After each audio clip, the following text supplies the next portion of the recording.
बिस्मिल्लाहिर्रहमानिर्रहीम। अस्सलाम वालेकुम दोस्तों, आप जानते हैं कि हामिद मीर ने पिछले दिनों मशहूर सहाफ़ी असद अली तूर के लिए निकाली गई एहतजाजी रैली में एक जज्बाती खिताब किया था, जिसमें उन्होंने कौमी इदारे ISI, पाक फ़ौज और पाक फ़ौज के जनरल्स के ख़िलाफ़ बहुत ही गलीज़ ज़ुबान इस्तेमाल की थी और ये धमकी दी थी कि अगर पाक फ़ौज और ISI ने सहाफ़ियों के साथ अपना नारवा सलूक बंद न किया तो वो उनके घरों की बातें अब मीडिया पे बताएंगे। और ये कहा था कि क्योंकि आपके पास टैंकें और बंदूकें हैं और हम आपके घरों में तो नहीं घुस सकते, लेकिन आपके घरों में होने वाली बातों को हम दुनिया को बताएंगे। और आप मेरी बात नोट कर लें कि हम ये भी बताएंगे। मज़ीद तफसील में जाने से पहले आप हमारे चैनल फैक्ट्स प्लस TV को सब्सक्राइब कर लें और साथ लगे घंटी के निशान को ज़रूर दबाएं कि किस जनरल को जनरल रानी की वजह से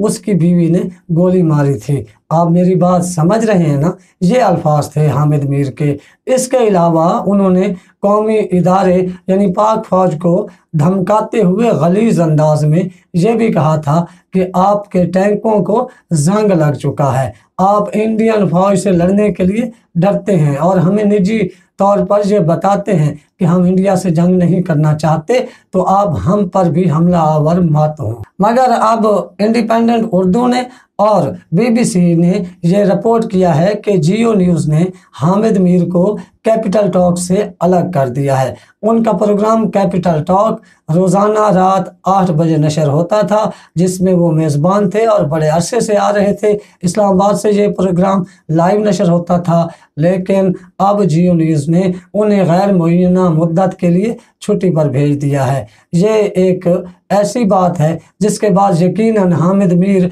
ये इल्ज़ाम लगाएंगे कि उनके खिलाफ ये सब कुछ ISI और फौजी क़यादत के कहने पर हो रहा है। इसके अलावा सदीक जान ने भी कल अपने व्लॉग में ये कहा था कि हामिद मीर के खिलाफ कार्रवाई होनी चाहिए और उनके प्रोग्राम को भी बंद होना चाहिए, क्योंकि उन्होंने जो ज़ुबान इस्तेमाल की थी ISI और फौजी क़यादत के ख़िलाफ़, वो किसी सूरत भी एक मुहिब्बे वतन शहरी को ज़ेब नहीं देती। ऐसी गलीज़ ज़ुबान तो दुश्मन मुल्क के मीडिया में काम करने वाले सहाफ़ी भी अपने मुखालिफ मुल्क की फ़ौज के ख़िलाफ़ इस्तेमाल नहीं करते, जो उन्होंने अपने ही मुल्क की फ़ौज के ख़िलाफ़ की। लेकिन जियो न्यूज़ ने फौरी एक्शन लेते हुए उन्हें कैपिटल टॉक से अलग करके गैर मुअय्यना मुद्दत के लिए छुट्टी पर भेज दिया है। ये आज की एक ताज़ा तरीन डेवलपमेंट थी जो हमने आपसे शेयर की।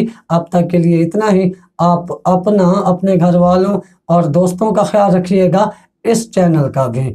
अल्लाह हाफ़िज़।